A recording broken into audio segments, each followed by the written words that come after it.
Hi guys, Ronnie here and welcome back to the workshop. Today we have prepared another video for our series with my coach, Arek. Hello everyone. And it's going to be directly related to the last one because in the previous episode we've been talking about and showing you workouts that should help you with your time trialing. Now if you start doing those, then you should very quickly realize what your strengths and weaknesses are. In terms of your general fitness and also specifically for time trialing.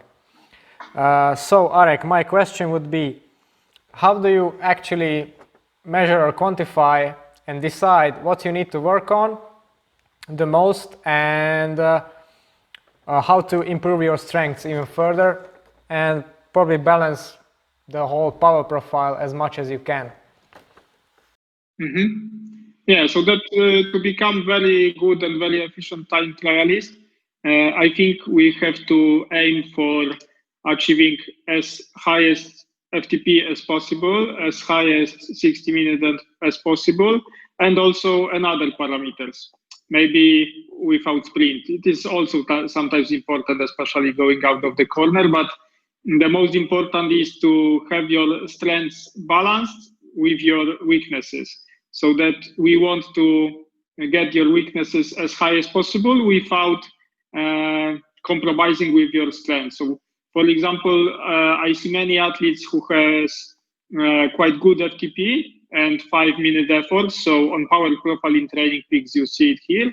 This is 5-minute profile and 20-minute profile. And most of the times it's connected with very low neuromuscular power, so the sprint, and the anaerobic power, so everything around 1 minute to 2 minutes, 30 seconds. So similar what we see here in Ronnie's example.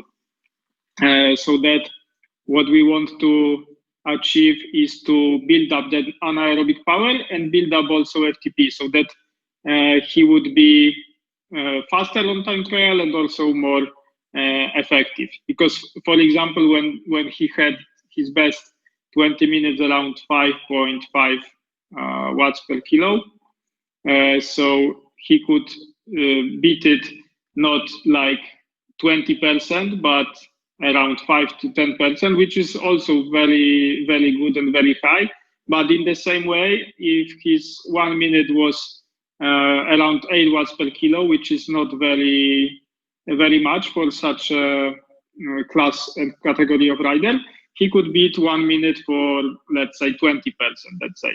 I don't say that it is easy, but it is possible. And what it will improve his overall speed during the time trial, because he will tolerate the lactate faster remove the lactate, faster going out of the corner, faster doing the short uphills, which over the course of, let's say, 40, 50 kilometers on the rolling hills terrain will be crucial. Because sometimes when you aim for the win, then on top 3 you have the differences of few to 20 seconds, 30 seconds over such a curve, and when you add all those things, it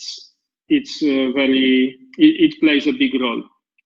And what I do, for example, so when we have such a weakness, let's say everything around 30 seconds to 2 minutes, I am aiming to do such workouts which are improving this. So, for example, we have here the workout which Ronnie had done. And what I am doing with the weaknesses is that almost every time I am doing it when athlete is fresh. So, for example, after 2 days of recovery, which was here. So for the crucial workout such like this, he has TSB on the plus. So he is fresh. And what we can see right here, it was on the trainer, so it was very tough workout. But generally, we can see working on the lactate tolerance in 40-20 seconds intervals. So 40 seconds you go very hard and 20 seconds very easy, and you are doing it 10 times into series. On the road, it's easier to complete than on the trainer, because on the from the first second you have very high resistance, but and on the road it's different. But mentally you are improving. And for example, when I see also such weakness as generating anaerobic power, so let's say everything above 120% of FTP during FTP, this is the good workout to aim for. So this is, for example, 3 times 20 minutes FTP with bursts. So it was the burst here like around 1 minute, 3:15, 3:03. It was also on TT bike first time, so we can see also that during the next series the power was lowering. So it is very important what we were covering last time also with Ronnie, that you complete your hardest workouts in time trial position. And now on Ronnie's setup, the time trial position is very demanding. So sustaining such powers is also really demanding. But when we will be training in such a position, such wattage, it will be easier to complete for the event. So this is the one way to see the weaknesses. And the second way also is to use this diagram, which is peak power. And peak power, this is the power which athlete was sustaining for the maximum during different periods of time. So here is 5 seconds, 10, 20, 1 minute, up to 3 hours.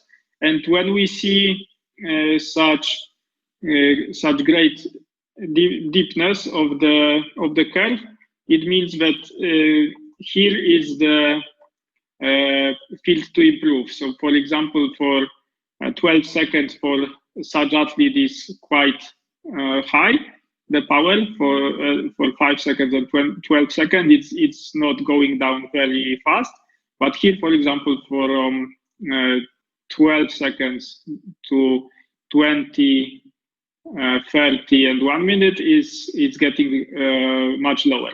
So, for example, it will be crucial for this athlete, especially in the peak period, to work on such time. So everything above around 20 seconds to 1 minute. Here, for example, it is very well established. So from 10 minutes to 30 minutes, it's very good. So it means that on FTP effort, these athletes work really well. And on endurance here, we didn't really do the test, but also it doesn't go much lower than here, for example. So this will be the point. To show you another example, I will show you I am of much less condition as Ronnie, but I had improved last time, what you can see right here. But it's not so high. But generally it's similar, so that I had quite high FTP and aerobic power.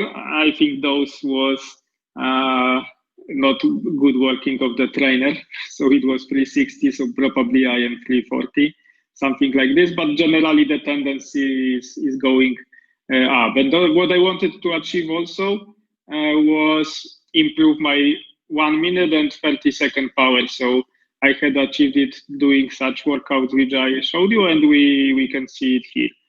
So that I don't also have the muscles as Ronnie has, which are able to generate such a high power in short time. So I cannot improve, for example, up to here, the world class or domestic prowess training peak say, but I can improve it a lot.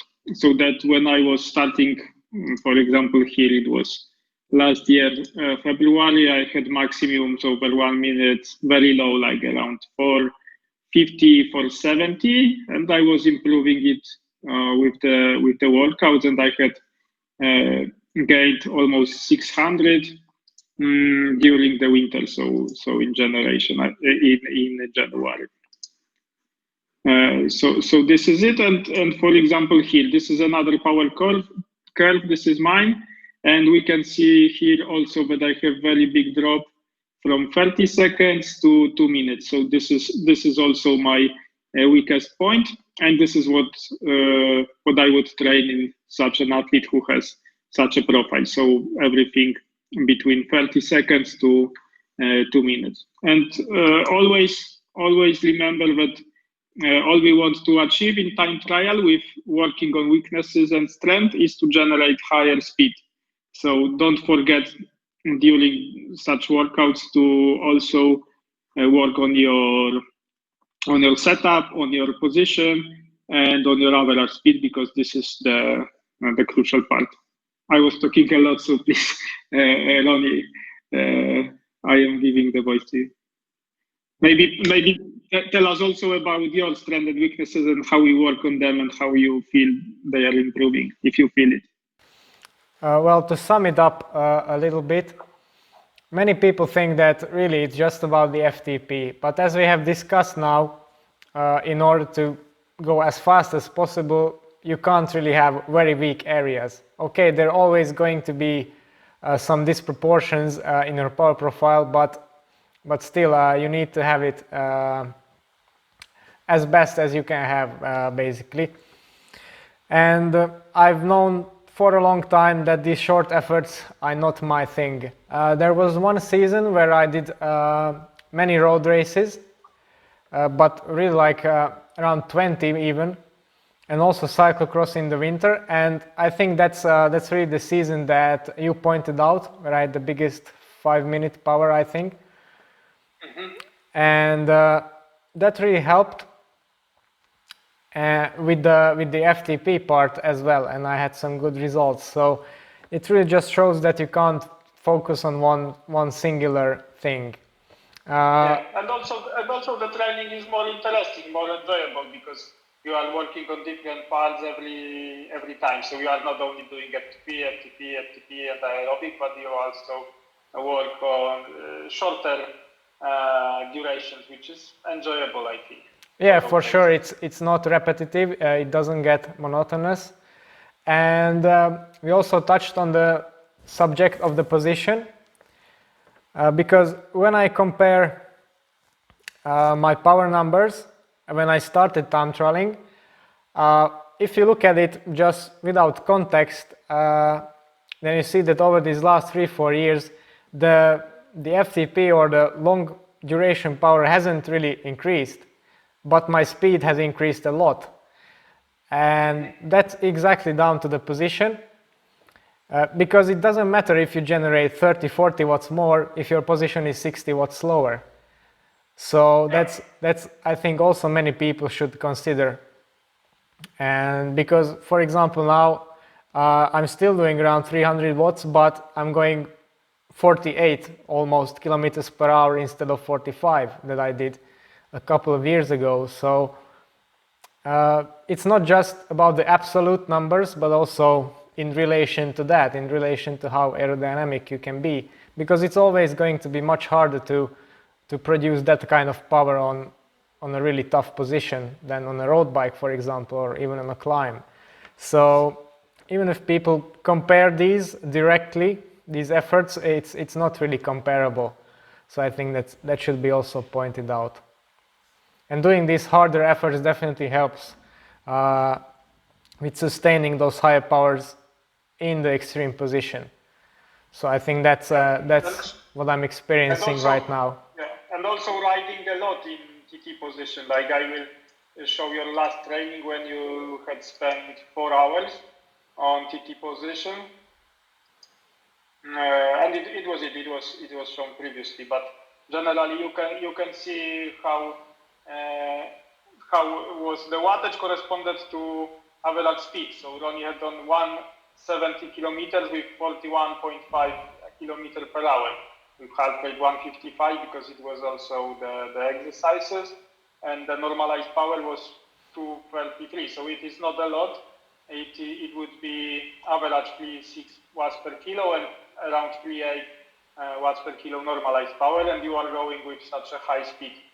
So you can see how working on bike position, on setup, and such things, along with good power, of course, is giving the very high average speed. Because normally, if we would go with such a speed on the normal bike and let's say only a basic setup, it would be like 36, 37 kilometers per hour with the same effort, I think.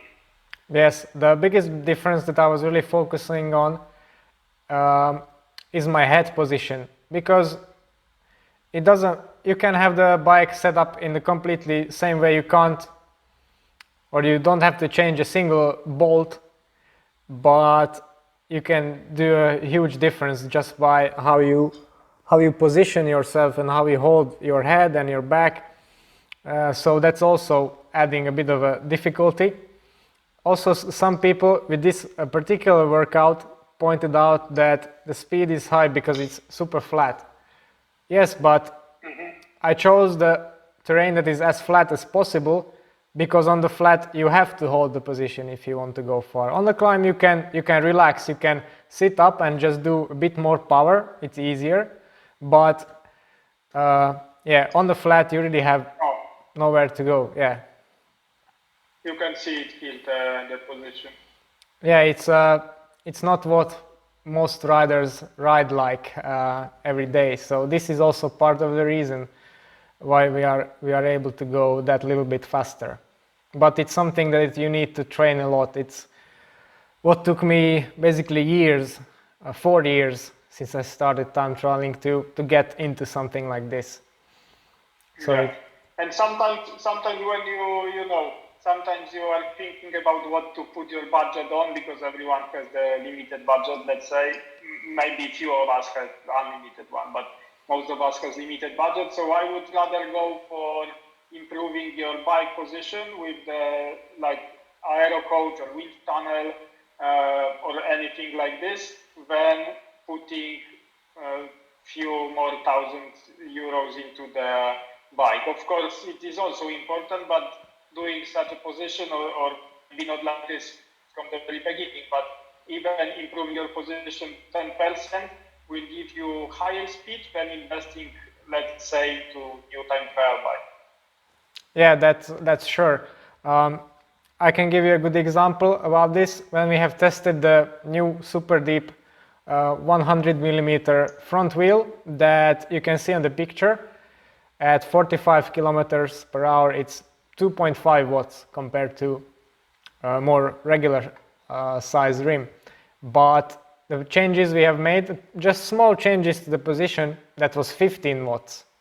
So it's a huge difference. Yeah. Yeah, and when you have 15 watts here, 2 watts here, 2 watts there, it builds up to 30, 40 watts. So now you don't have to have RTP of 350, it's enough 310, and you are going the same speed. Yeah, so these little things definitely add up, and there are countless of these small optimizations that you can do, but I think we'll talk about that in a separate video, because it's a very interesting and a lengthy topic as well. Yeah.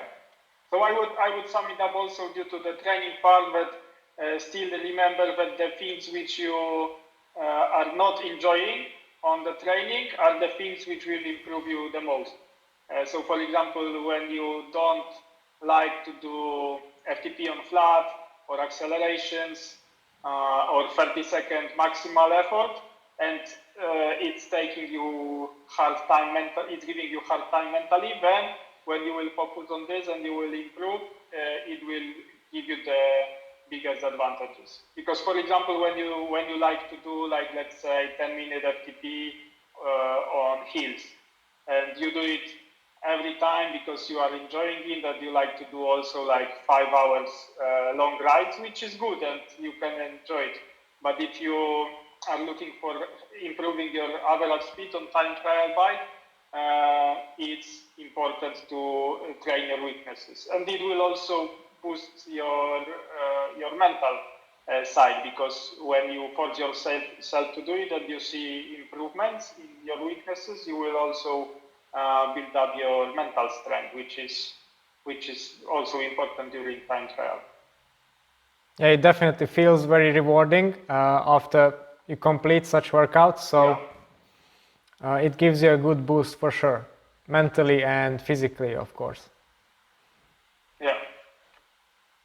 So I would sum it up with the quote that satisfaction is sometimes more important than the pleasure which you are taking off, for example, here from the workouts which you like the most.